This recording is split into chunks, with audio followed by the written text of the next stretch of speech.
This is my review of chapter 12 of Bleach. Starts off with a little corner thing being a blurb that Kubo wrote about the creatures that the Hollow has. He says that they are secretions. They have a little bit of consciousness. They don't feel any pain, but they're mostly subservient to the will of this Hollow. They're secreted from its being, essentially. We open with the Hollow falling over and it's angry about its tongue being ripped out. Ichigo leaps up and stabs the Hollow in the leg.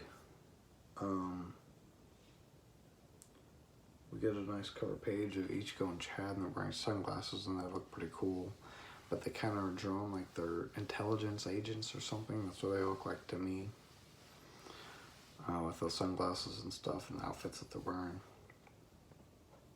We cut back, and he's basically telling the Hollow this is what it feels like to be helpless. Now you know how your victims feel and stuff. And the Hollow's like screaming and freaking out, and it ends up either tearing its leg off or cutting its leg off, but it, basically destroys its leg and it starts flying away, and it says it was terrible to feel fear, but now it's going to get away. And then Ichigo jumps up at it, and it tells him that he never wants it to forget the fear that it felt, and he slashes it on the face, and they look surprised. And then we see that the Hollow's asking not to die, and then the gates of hell appear behind it. These two giant gates with these like skeletons sticking out of them. There's these chains and bands going across the front of it. Rukia tells him not to worry. These are the gates of hell. And she goes into the whole thing about the Zanpakuto. She told Ichigo that the Zanpakuto cleanses the soul of a Hollow. But it only cleanses their soul of the sins they commit as a Hollow. If they commit sins before they became a Hollow, then it can't do anything for them. And since he was a serial killer, he's not destined for a soul society. He's going to be taken to hell. The gates of hell start breaking open. The Hollow screams, and then a large blade is driven through his abdomen. And we see a big-ass arm holding the blade that stabbed him, and then the gates close, and then the gate shatters.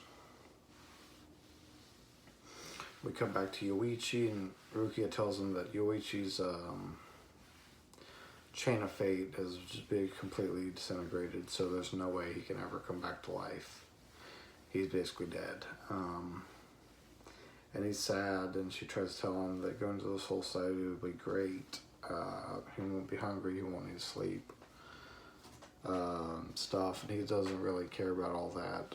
But then Ichigo tells him that he'll be able to see his mother again, and he finally kind of gets happy about that. So Ichigo gets ready to perform console, and then Yoichi thanks Chad for helping him.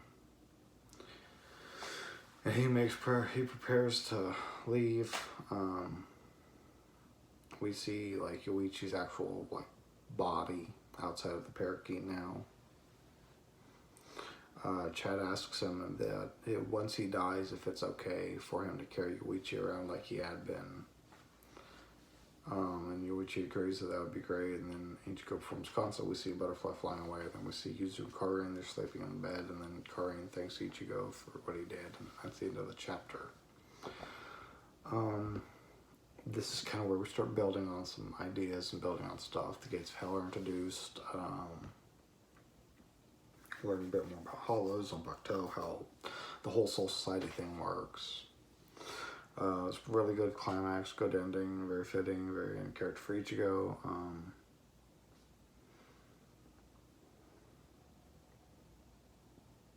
Rather short, but that's just because there wasn't a lot of dialogue to be had. It was just Ichigo finishing off Shrieker.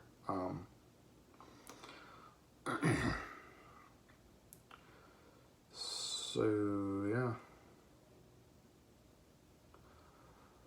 I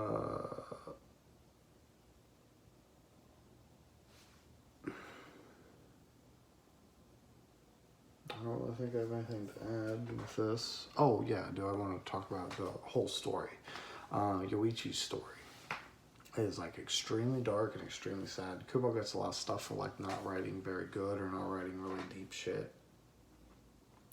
This is a pretty fucked up story. A fucking kid has his parents murdered in front of him. He kills the serial killer. The serial killer comes back as an evil ghost, kills him, traps him in a parakeet's body, and basically tortures him, having him constantly go around and fight people to help him run from it so he can hunt them down and kill them.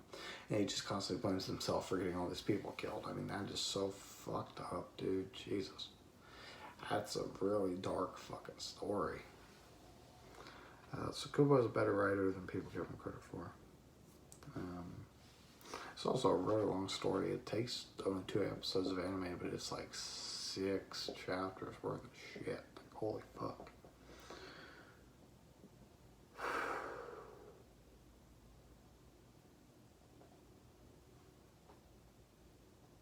Yeah.